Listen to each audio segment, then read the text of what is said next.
What up? This is Robert Ory. Ory, three-pointer. Buries it. You might know me as Big Shot Bob. To Ory for three. Oh, unbelievable. This guy is off the charts. What's going on, Big Shot Bob? Robert Ory from downtown. All right. Let's call it 158. It's the Big Shot Bob Pod. That's B-Dog, Brandon Harper. I'm Rob Jenners. Of course, the headliner here. Final Four alumni. 7-time NBA champion. Robert Ory. Well, you got to go to the Final Four. Well, you didn't go to the Final Four. You got to go to the Sweet 16. Did you go to the Elite Eight game? I went to the Elite Eight. It was, so you ended up going. Elite Eight I went to. Did you go? Okay, that was the only one you went to then. Yeah, just the Elite Eight. Yeah. So, but Sweet 16, Elite Eight. Yeah. You got to see Alabama advance to the Final Four. It was a shocker. You know, I thought North Carolina would beat them, but barely. But that got flipped because you had a couple of guys that normally don't step up to step up, and that's what you have to as a team. That's what's going to have to happen. Your stars are going to be stars, but you need other guys to step up and do things that are extraordinary, so to say. Sure. Well, they did it, man. But that's in any sport, I think. That's the thing that says it's in any sport. Yeah. Yeah. Well, did you guys watch? Yeah, watched a lot of it this weekend. I watched most of the Iowa LSU game last night. Me too. I watched all of that. I watched both of those games. I think a lot of people watched that game last night. Mm-hmm. Just to see if it was going to get chippy, and it didn't for the most part. Mm-mm. You know, it was contested, highly contested, a lot of emotions and stuff. But I thought for a second that game was going to get a little chippier than it got, and it didn't. So, and Caitlin Clark though last night was freaking. She was unstoppable. At second 41 points. Yeah, I mean, I looked down at one point. She had 37. I was like, "Holy crap!" Like I didn't even realize she was wrapping up. Let me just say this: if I play Caitlin Clark, I'm gonna have a person that's gonna face guard him. Like, you don't care about nothing but her. That's it. You don't care. You throw all your defensive schemes, and we just gonna send her right. We're gonna send her right. Yeah. You know, because if she goes left, she's like a 90% three-point shooter. She goes right, she's like a 70%. I take the 70 over the 90. That's just how good this young lady is. But I thought the only game that would get chippy if South Carolina and LSU met each other again. But the NCAA is very smart. They put them in two different brackets, two different sides. So, but yeah, it's gonna be. These are some good Final Four games. I'm so happy for NC State. You know, both the men's and the women's. Yeah. And dude, DJ Burns for NC State, dude, that guy is he's a side of beef, man. That dude is big, and he got it done. He got it done against Duke. Duke. I mean, every time you turn around, he was hitting shots in the paint, from the corner. I mean, he was just knocking stuff down.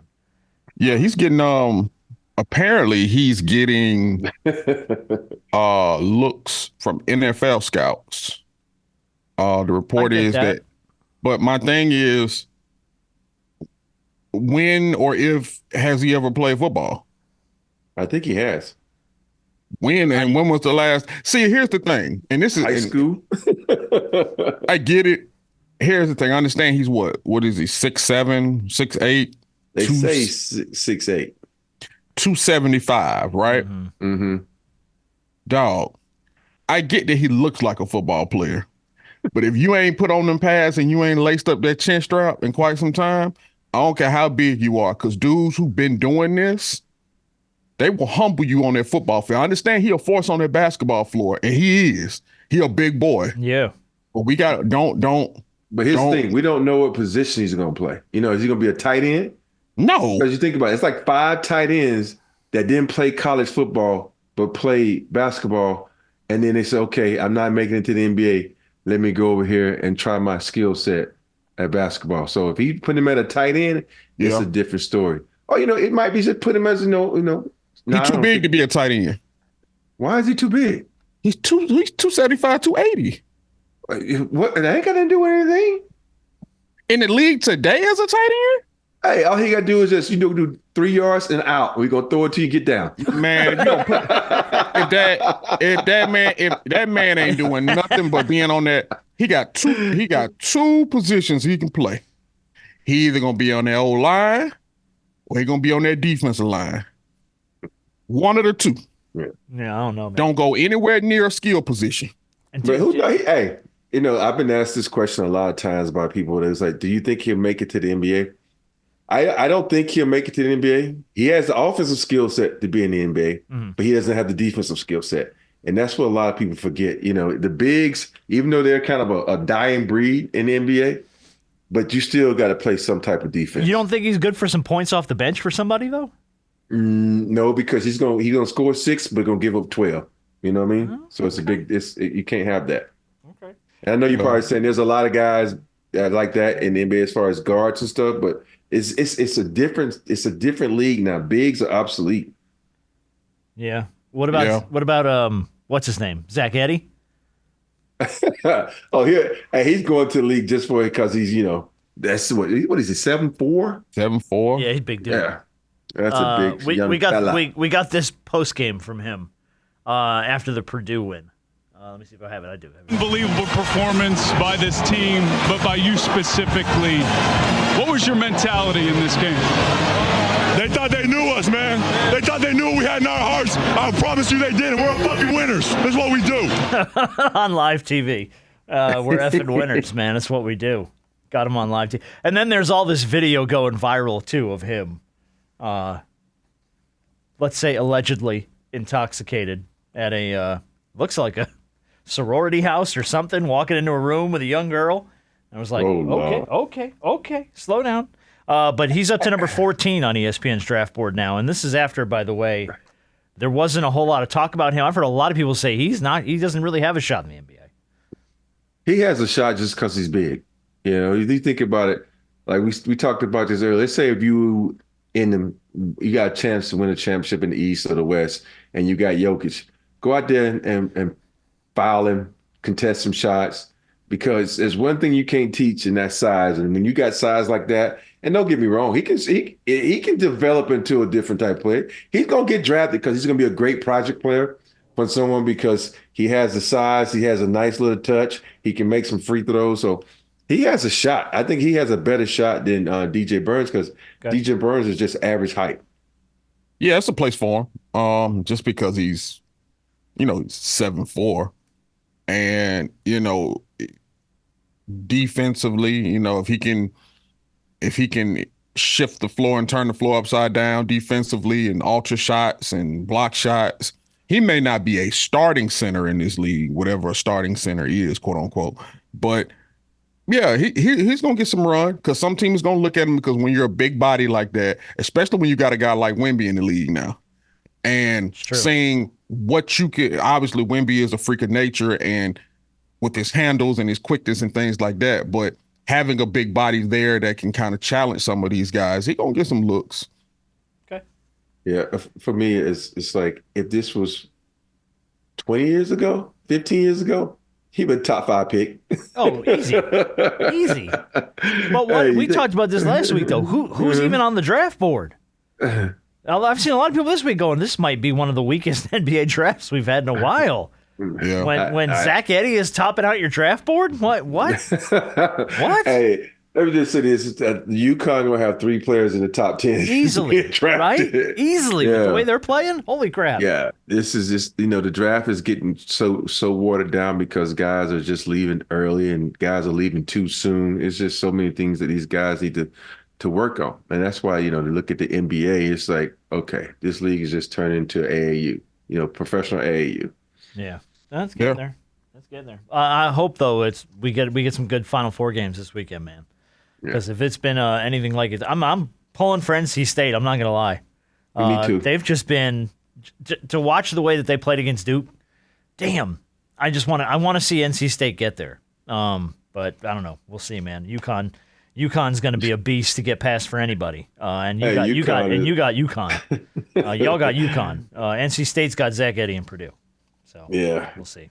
That's I'm not going to lie. I want to see this matchup. I want to see Burns versus Edey, because now you got a guy who nobody can stop because his post moves, his touch, meaning Burns around the basket, is incredible. And how effective will he be against someone with size? You know, when I say size, I mean height. So I'm excited for that matchup. Should be some good stuff. Good games. What did you guys make of the LeBron comments this week? This got a lot of tread. Let me play you the clip. And I don't think this was really breaking news, but for some reason this got a lot of tread this week. This was after he put up 41. Somebody had asked him, how much more you got left in the league? How much longer do you think you're going to play? Yeah, not very long.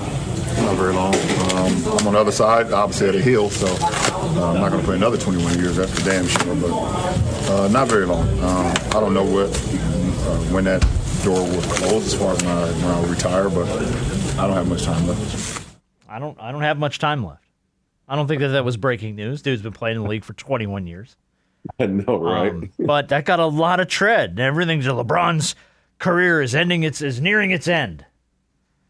I think if he stops having fun, and I don't think he's going to try to make the transition to another team, because when you have a legacy like him, you just want to keep going from team to team. You know, he's been on I was going to say 4, but it's really 3 teams.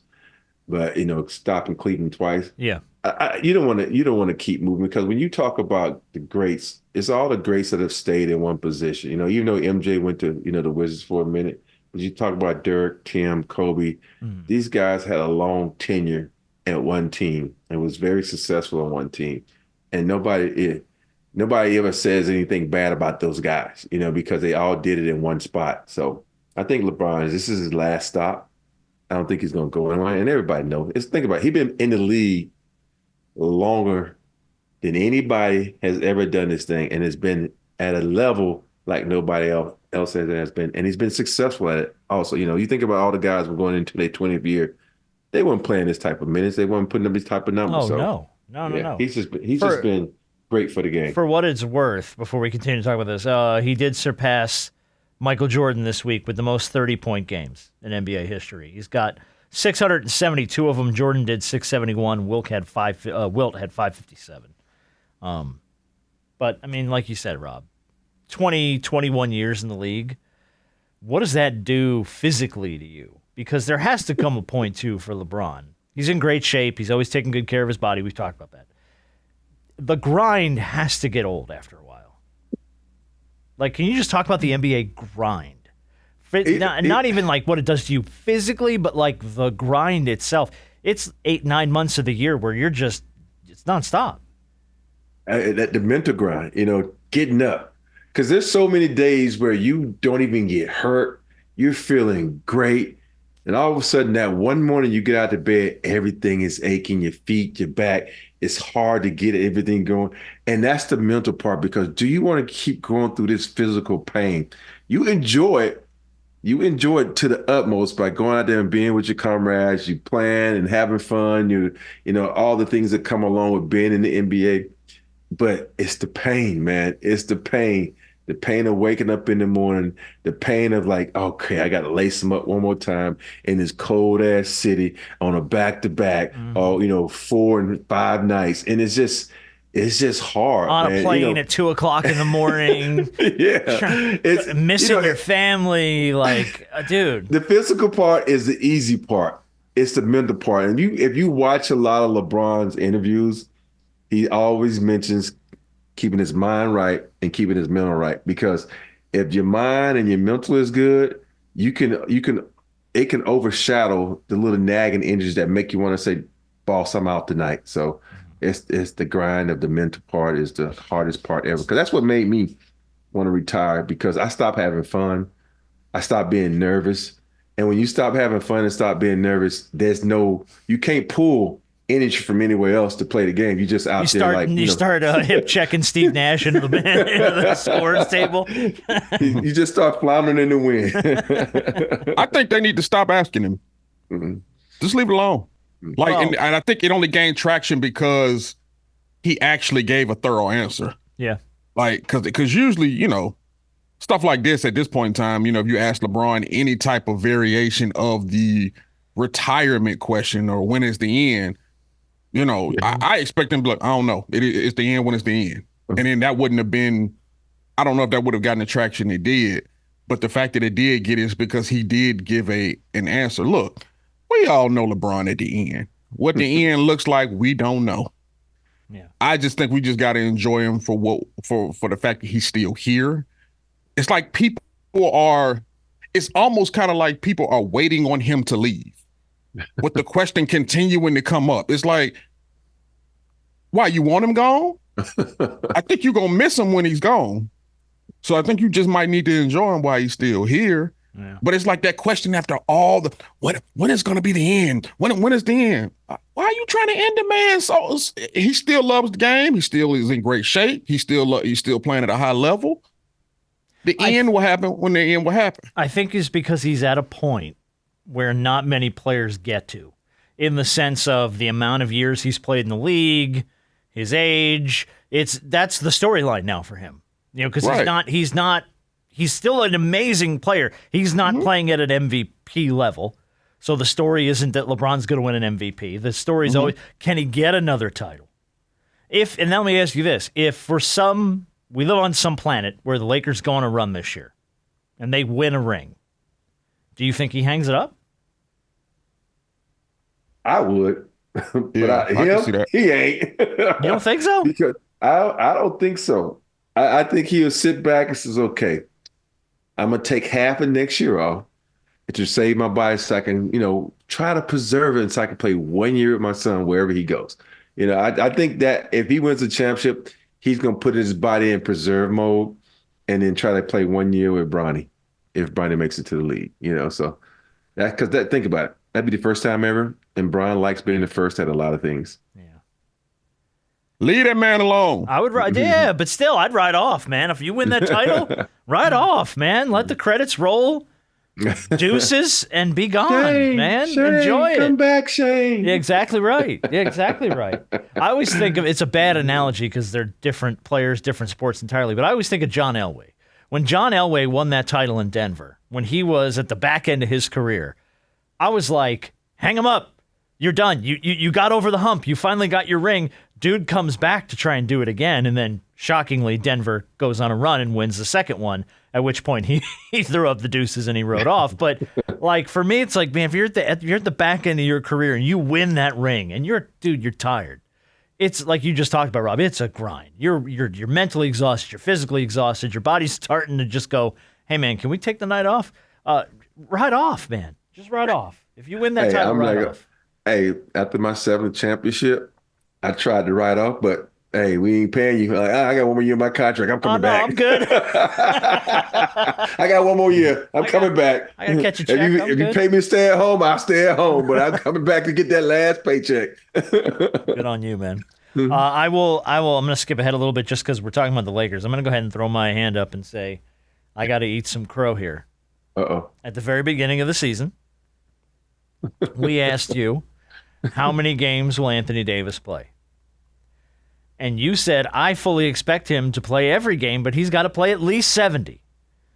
And I think that I laughed harder at that than I have at most things that have come up on this show. I think Hart did too. And here we are.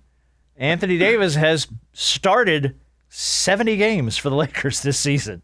And he fully expects to play out, even though he's got, I think it's his wrist or something's bugging him. He said, oh, no, I'm good. I'm gonna play through. And you very well may be you were right, man. I got to eat some crow. You were 100% right. He did not waver much this year. We didn't see a lot of what we've seen in the past, probably 3-4 years from Anthony Davis. He was a solid piece this year. Played 70 games. And you think about it, it is a travesty that the NBA is not has him as a defensive player of the year, and people have the Stifle Tower and Wembanyama ahead of him. Think about this. They talk about, well, his winning percentage as a team is not as good. Hell, what do you think Wembanyama? They're the third or fourth worst team in basketball, but yet you got him in front of AD. Yeah. And then you look at Stifle Tower. He can't even play in the playoffs because he gets exploited on the defensive end constantly. But he's your defensive player of the year. the NBA needs to wake up and understand that it's not just because you blocking shots. You're supposed to block shots. You 7'5". you when people go to challenge, you're supposed to block shot. Now get on the perimeter and guard a guy like an AD, and then block shots, then get a steal, and then show it. But I going back to AD though, I always look at guys how they approach the game from jump, how they approach their summer. You think about a couple of years ago when everybody was talking about Luka Doncic being, MVP. He came in a little fluffy. You talk about when the year when AD came in, his back was hurting him from jump. He came in a little fluffy. And y'all wonder why LeBron has had career he's had, because the offseason is where you prepare for the season.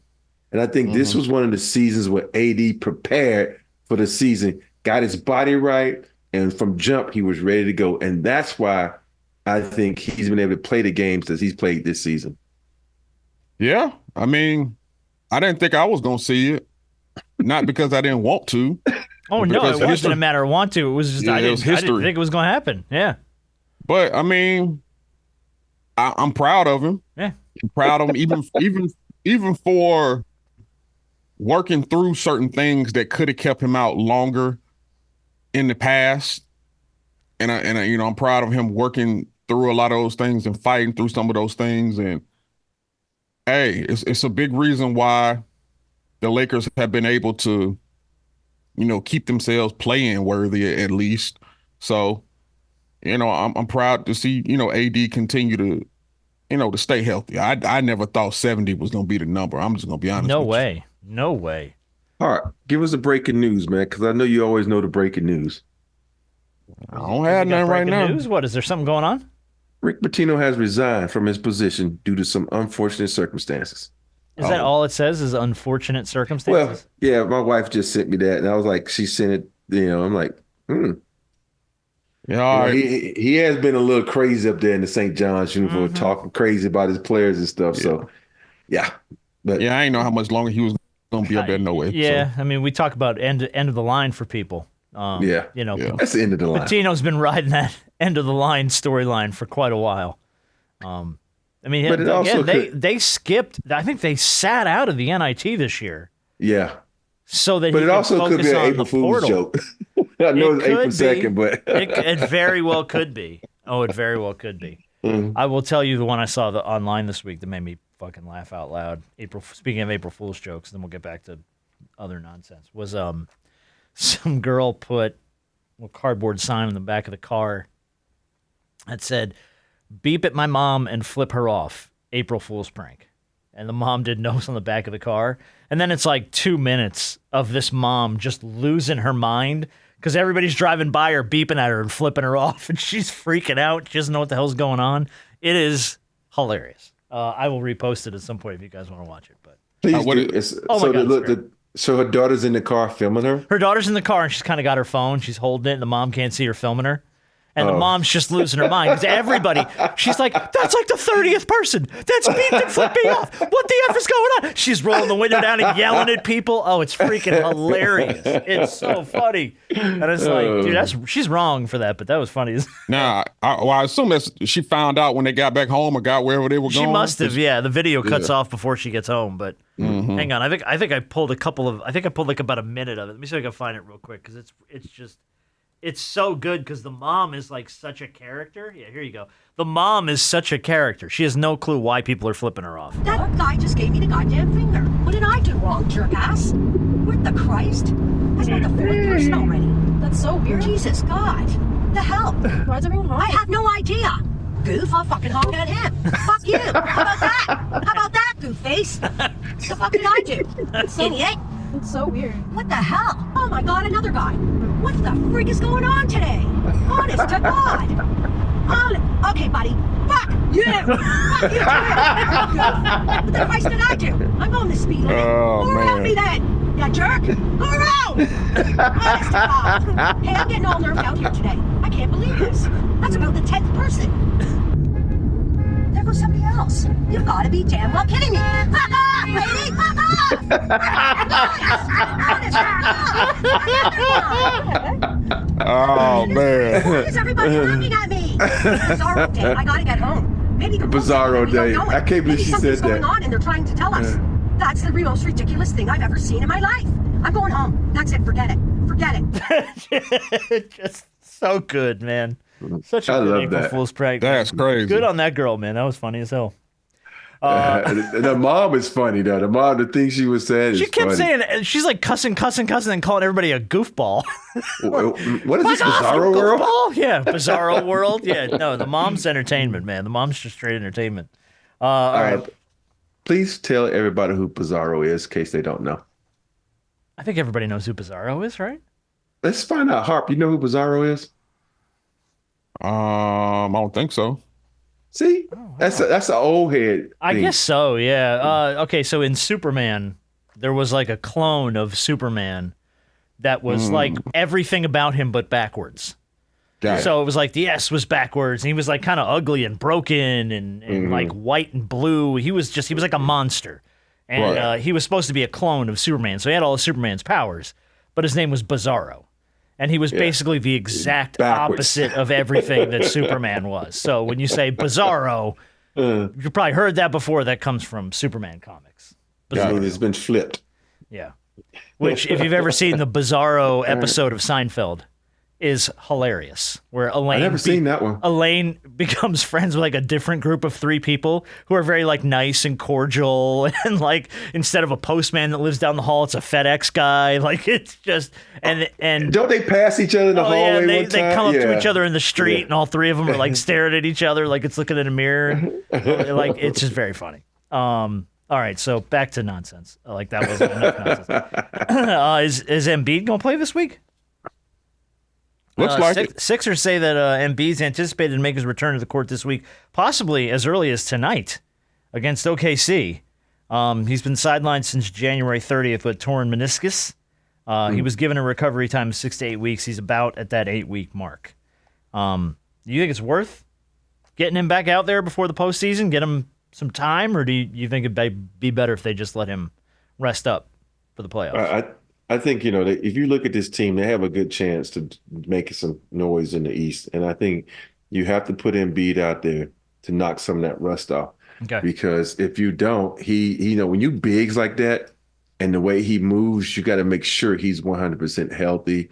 That whatever happened in that knee is going to hold up, because sometimes you after playing, hard and the adrenaline, the knee will swell up and all these other things can happen. So that's going to be the biggest key for them to see how that knee reacts after a couple of games. Okay. Yeah, because they've been plummeting, Big time. and Ever since he was out. in order to maintain whatever playoff spots they have and, get some momentum going into the playoffs, they're going to need him. And it's tough because as a big man with his knee injury and knee injury history, it is, we talk about AD, but, Joel Embiid is, he's a guy every year where you don't know, it's either a knee or something that's going to keep him out for a certain period of time. And everything rides on him when it comes to the Sixers. Well, early on, he was having an MVP caliber season. Yeah. And was very much at the top of that conversation until he got hurt. Yeah. So, all right. I was always wondering. I figured you figure you got to get the rust off him a little. Get him out there, let him play, see how he feels, see how he responds. But yeah, part of me is like, well, maybe you hold him for the postseason. And it's like, surprise! I'm like, what? Yeah. But no, you got to get him out there. Yeah, but correct me if I'm wrong, didn't he do this one time before where he was hurt and came back and got hurt again? Yep. Because he wasn't 100% healthy. Mm-hmm. And so I believe so. And it's like when you're a guy of that size and you weigh that much, that's a lot of stress on your ankles and knees and feet. So hopefully he can come back and be back to MVP Embiid. Okay. Well, we'll see. Maybe tonight. I did want to ask you a couple more things. We're going to get to Big Shot of the Week. And by the way, we're playing it by request. Black crime or white crime? Just had a bunch of people going, you guys haven't played Black Crime, White Crime recently. All right. Bring it back. Back this week, Black Crime or White Crime. Did Draymond Green destroy the Warriors dynasty? This was from ESPN's Seth Greenberg this week. Quote, you talk about the dynasty of the Golden State Warriors. It's over. It's done. The coach who created it is in that locker room, has to take ownership of what's going on. Don't play the dude. He's absolutely killing your culture, your identity, and basically everything that you built.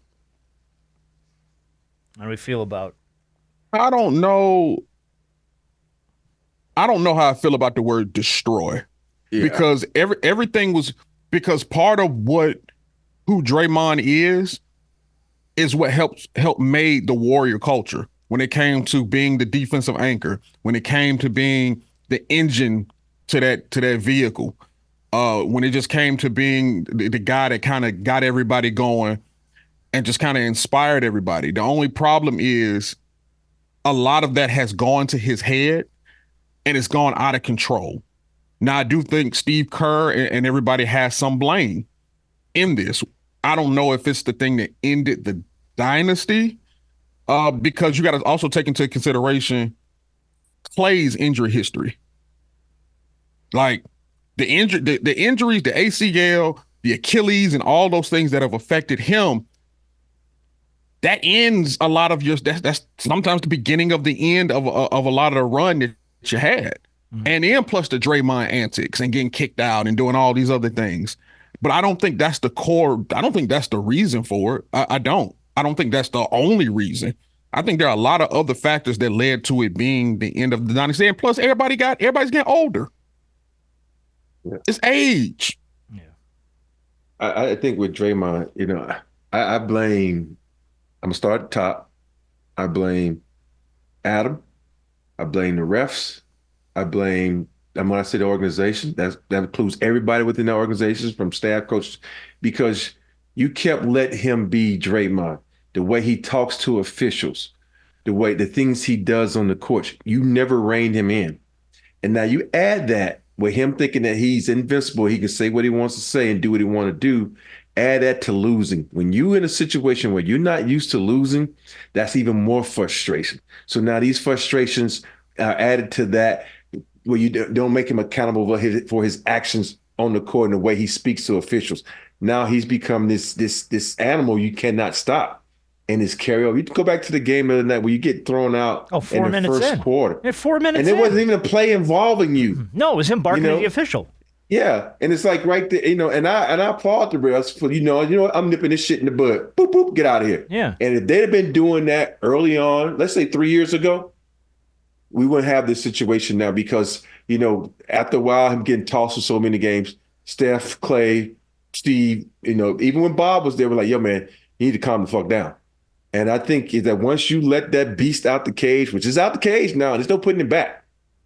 And he is what he is. But I agree with B. It's like he was a part of the culture who made them who they are.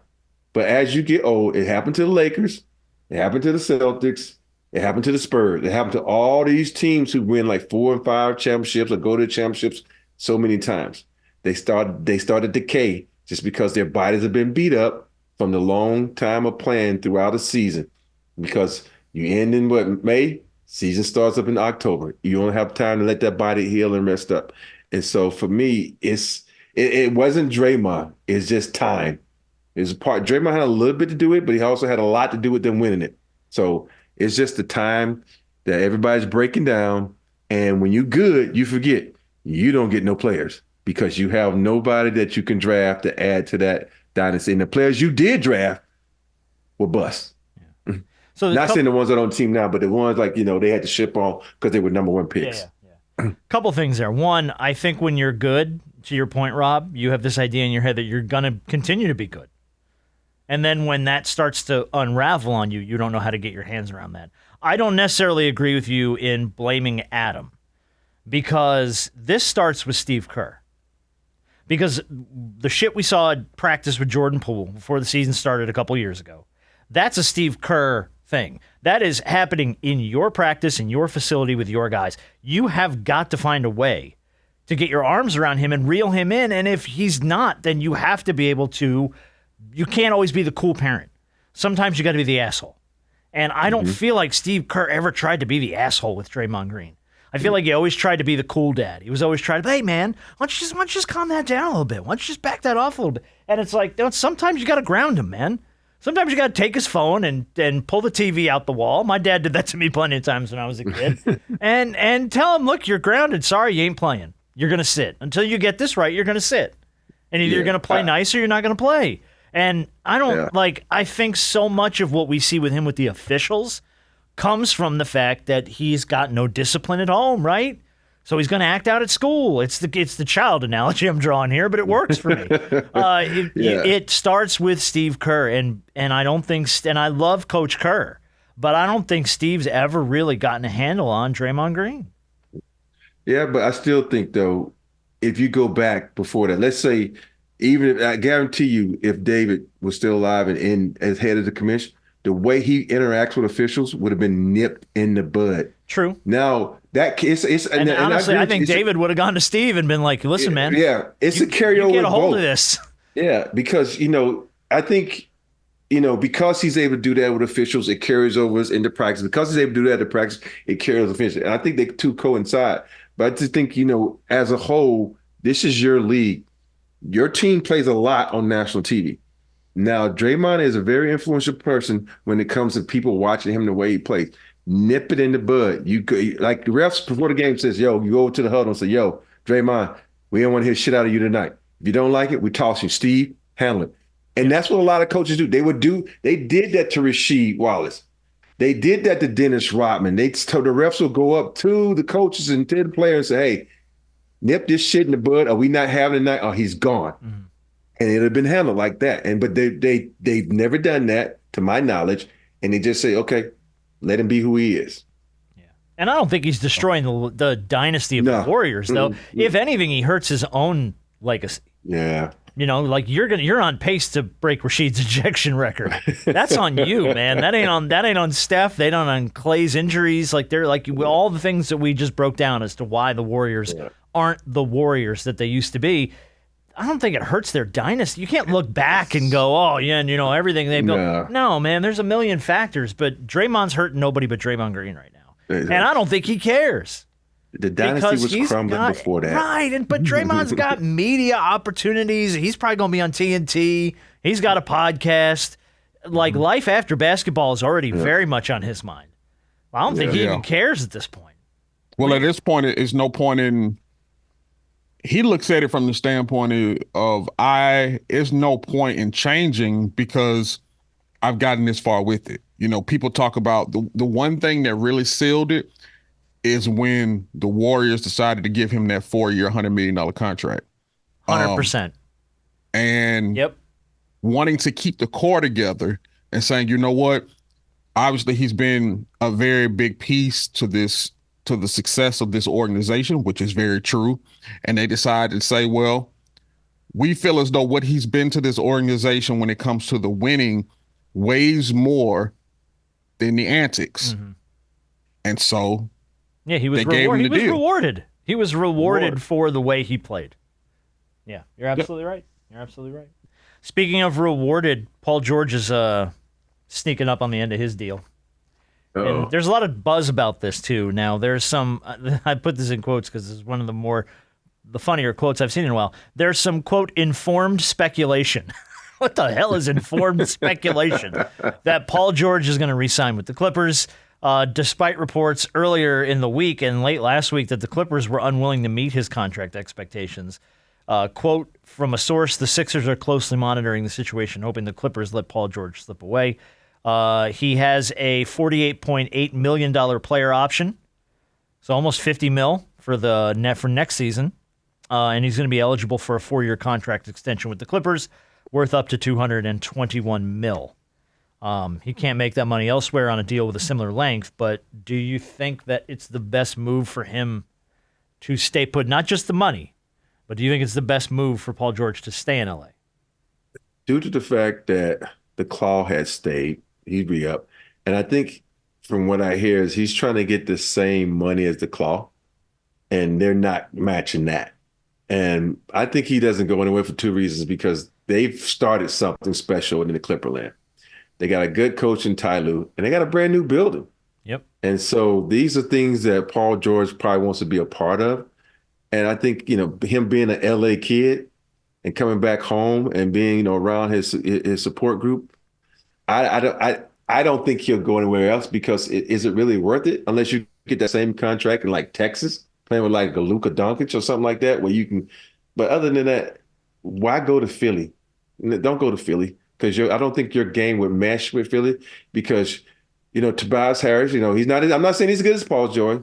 His game doesn't mesh with Philly because he just gets in the way of the way Maxey and Embiid plays, and I don't think Paul George will mesh well with them. Either one of those, not Embiid, but either Paul George or Maxey will falter from the talent of Embiid. He ain't going nowhere. I didn't think he's so. not going anywhere. They're not breaking that team up. Harden's unrestricted, I think, at the end of this season. Yeah, but Harden is a guy, I think, that's a guy that if there's anybody that's going to walk, or they'll say that, hey, yeah. It's going to be James. They can let him go. Yeah. If they desire. Now, if they want to, I don't know what type of discussions they're having with him, if any. But as far as Paul George, he ain't going nowhere. It makes too much sense for him to stay right there with the Clippers, like you said. They're building something of their own, literally, because they have their own building they're moving into next season. And to be a part of that and to be one of the two stars that kind of is the head of that ship when it comes to opening that building and being the face of that franchise. Yeah, he ain't. It just makes no sense to go anywhere else and make less money over that same 4-year span. Yeah. Even though them California taxes going to eat most of it. My God, exactly. Man. Hey, even though you're probably one of the richest owners in the league, but what do? You got James Harden and you got Paul George. You got two players making what, $45 million? Mm-hmm. It's where you go get the money from, man. I mean, dude, he's got it. I know he's going to be like the Golden State Warriors. You're going to be so far over the You're going to be paying that luxury tax, man. All the owners are going to be like, yeah. Everybody's getting paid. Money back. Because you don't know how to spend money. Okay. Mm-hmm. Let's do Big Shot of the Week, then Black Crime or White Crime. Big Shot of the Week, honestly, this is in early contention for Big Shot of the Year for me. It's going to go to a school bus driver named Larry Farish Jr. in Louisville, Kentucky. Here's why. He's a good dude, drives a bus. All the kids love him. He's known for going above and beyond. He's got a kid on his route named Levi, who's a first grader at Englehart Elementary School. He went and picked him up one morning, and the poor kid is crying because he didn't have pajamas for Pajama Day. So Larry goes, I thought, I'm going to fix this. He finishes up his route. He drops all his kids off. He goes to Family Dollar. He buys 2 pairs of pajamas, drives back to the school, pulls Levi aside, drops the pajamas on him. Kid's smiling from ear to ear, gets him all pajamaed up for Pajama Day. And the kid said in a release, when he got me the pajamas, I did a happy cry. And he didn't have to do that. No. Not any part of his responsibility as a bus driver. But as a guy who sees these kids every day, he felt for that kid. And he said, if it's the least I can do, and I promise you, dude, if this guy's driving buses, he ain't making big money. He just doesn't have free money to go spend on stuff just to spend it. He's probably cutting corners and scraping by as a bus driver. But he went to Family Dollar and said, 2 pairs of pajamas. I'm going to make sure this kid's got pajamas. So little small things like Pajama Day, he can just enjoy that.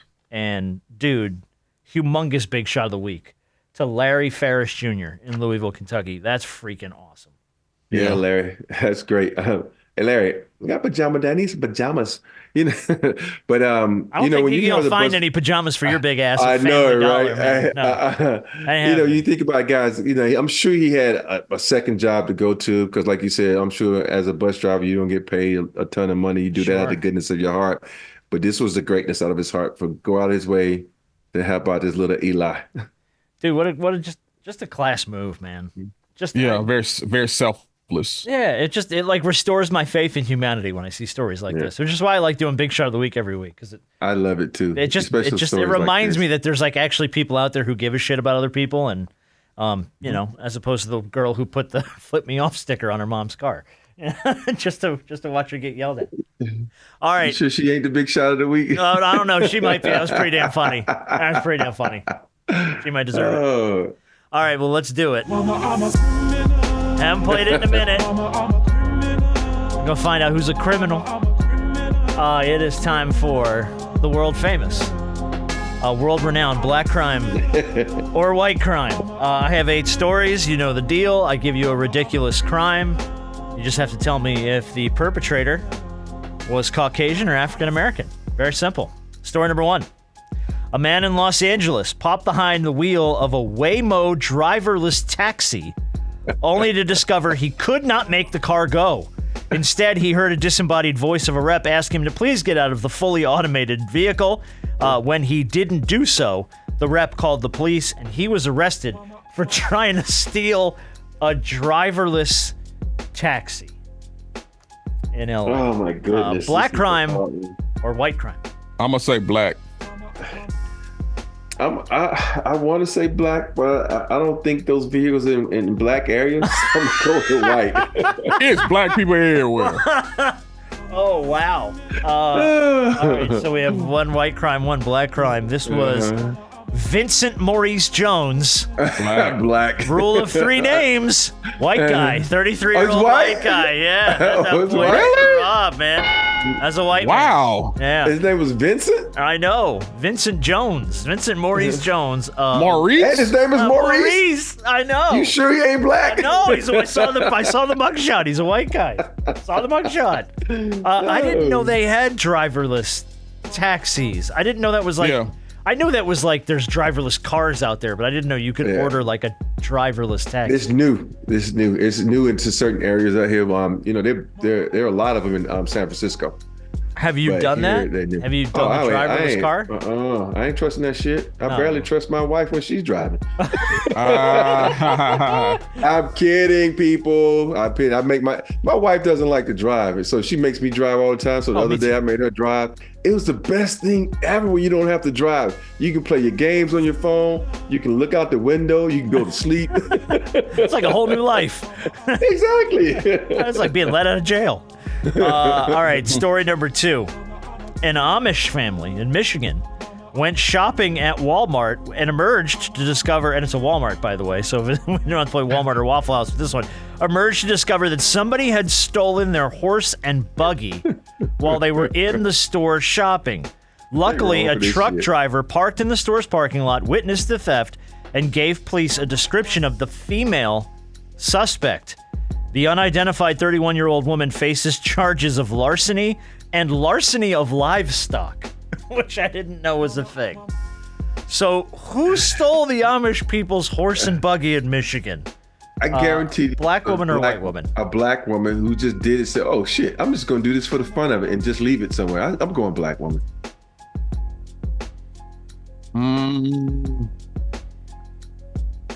Yeah, I'm going to go black woman too. Okay, well, there you go. Point for both of you. It was a black woman, which I was like threw me when I saw this story. I was honest. It's Michigan. No, don't do that. Don't do that. Don't do that. It wasn't in Detroit. It wasn't. I mean, come on, Axel. You just said Michigan. You didn't know what part of Michigan. Yeah, no, just Michigan. I didn't know there were Amish folks all the way up in Michigan. So good for them. Yeah, because you got country areas up in. Yeah, I guess Michigan. You do. I guess you do. Yeah, I always envisioned like the Amish in like Pennsylvania. Isn't that like a big Amish? Well, yeah, population? that's where. Yeah. Yeah, and like Pennsylvania and stuff. But yeah, apparently you miss them too. All right, a man is in jail in story number 3 after being caught trying to sneak into jail with drugs that he wanted to sell. He was found with 32 grams of meth after being seen cutting through a fence. The cops believe he was trying to sneak into the prison yard, through a broken window to sell the drugs. So, man caught with drugs sneaking into jail. It's got to be the black guy, white person ever. Oh, I'm going to go with a white guy. I'm going to go white from the standpoint that it's meth. Meth? That's what I said, too. You know, it's the rule of meth. Always a white guy. It never fails, man. There's never a meth story involving a black man, ever. It just doesn't, it doesn't miss. All right, story number 4. A 60-year-old Florida man has been arrested for indecent exposure after he allegedly went to a nude beach holding up a sign that said, quote, "Please feel free to investigate gently." Was he lewd or just nude or both? It doesn't matter. He got arrested. So, nude beach, holding up a sign, "Please feel free to investigate gently." Black guy or white guy? White guy. Rob's leaning heavy on the white folk today. I don't know how I feel about it. I've been right every time. So I don't know how I feel about that either, but still. Oh, this can almost go either way. I'm gonna break this up. Okay. I'm gonna say black. Okay. Point 2. Robert Horry. It was a white guy. Okay. Yeah. Okay. How many black folks you know that moved to Florida in their 80s and then add on to that, go to a nude beach? There are no black folks going to Florida to retire. You got to forget who represents Florida. Old white people. Exactly. Yeah. But that's any southern state. The state flag's got wrinkles. I mean, come on. What are we talking about? It's a 60-year-old on the nude beach thing doesn't seem like that seems. I mean, I don't know. I've never been to a nude beach, but it seems like it's a very white person thing. Channing Crowder and his wife go to nude beaches. Do they? Why do you know? Who is that? Channing Crowder. He's part of the Pivot podcast with Ryan Clark and. Yeah, but why do you? Oh, because he said it on the podcast. They go to the nude beach. Yeah, he said him and his wife they do stuff. They go to nude beaches. I ain't got the confidence to go to a nude beach. They say they go there to just watch. That's even creepier. That's what they say. Just give him this little sign that says, "Please feel free to investigate gently," and see if he goes to jail. All right, story number 5. A 33-year-old police officer who had been on the force for 2 years walked into a Dick's Sporting Goods store and walked out wearing a pair of $140 shoes that she did not pay for. She was detained in her own squad car in full uniform. Black crime, white crime. $140 for some sneakers or some shoes, yeah, in black. In uniform. That's balls, man.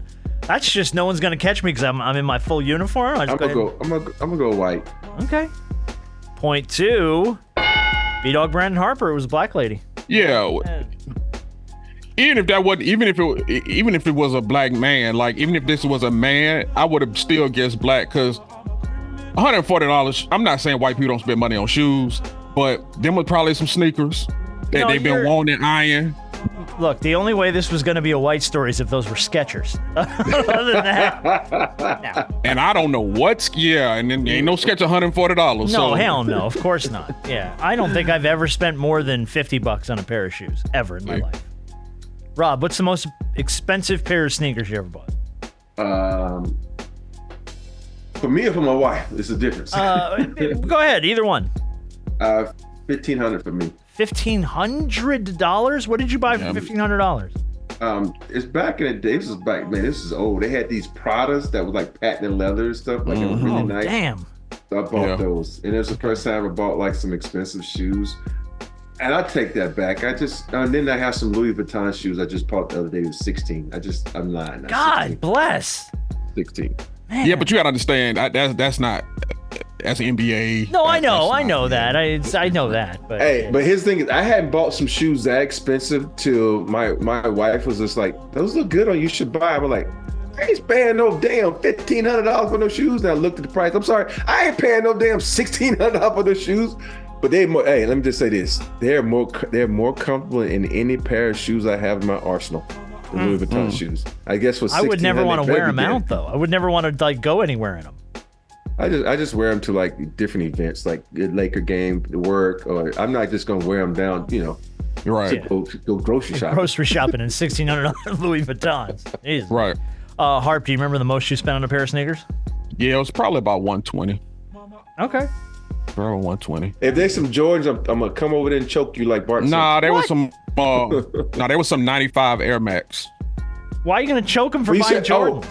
I'm thinking that he spent $1,000 for Joe. You said 120. 120. Yeah. Okay. I thought you were saying 1,020. I ain't spending no grand on no shoes. No, I ain't got $1,000 to spend. You know how many shoes. pair of shoes I can buy for you? You give me $1,000, I'll come back with some boxes. Yeah, several. Yeah. You better come back with about 10 boxes. Yeah. All right, let's go. Story number 6. A man was charged with theft after wheeling his cart out of Walmart without paying for his items. The cart contained $1,100 worth of items, including bacon and shotgun ammunition. So, dude just goes to Walmart, fills up a cart, rolls it straight out the door. Shotgun ammunition and bacon. When you say shotgun, I'm saying white guy. You had me with bacon with black, and you flipped me with shotgun with white. Man. So I'm gonna go white guy. But that bacon's weighing on me though. No, white people like bacon. It's always the bacon. I'll eat the hell out of some bacon. Don't you do that? Yeah. It's the shotgun ammunition for me. Yeah. I'm gonna say white. All right, Rob, what was your final answer here? White guy. All right, you're both gonna get a point. That was a white guy. Yeah, that was a white guy. It was like when you tried to take the electric slide from white people. Don't you do that? Don't you just claim bacon in the name of black folks? Come on now. White folks love some bacon. What you say about the electric slide? You see the face I gave him, right? I'm like, what the hell? We had a conversation on the show probably about a year ago where you were like, I said the white folks love the electric slide. Don't take the electric slide from us. That's all we got. Y'all got the Dougie. Y'all got the Cupid Shuffle. Y'all got all this other shit. We got the electric slide, damn it. We hang on to it for dear life. And then you both came for me. You both came for me. We got the electric slide too. Yeah, no. That's ours. Don't do that. All right, story number 7. A Florida sheriff's deputy resigned after mistaking the sound of an acorn falling on the roof of his patrol vehicle for a gunshot. He proceeded to open fire on an unarmed suspect.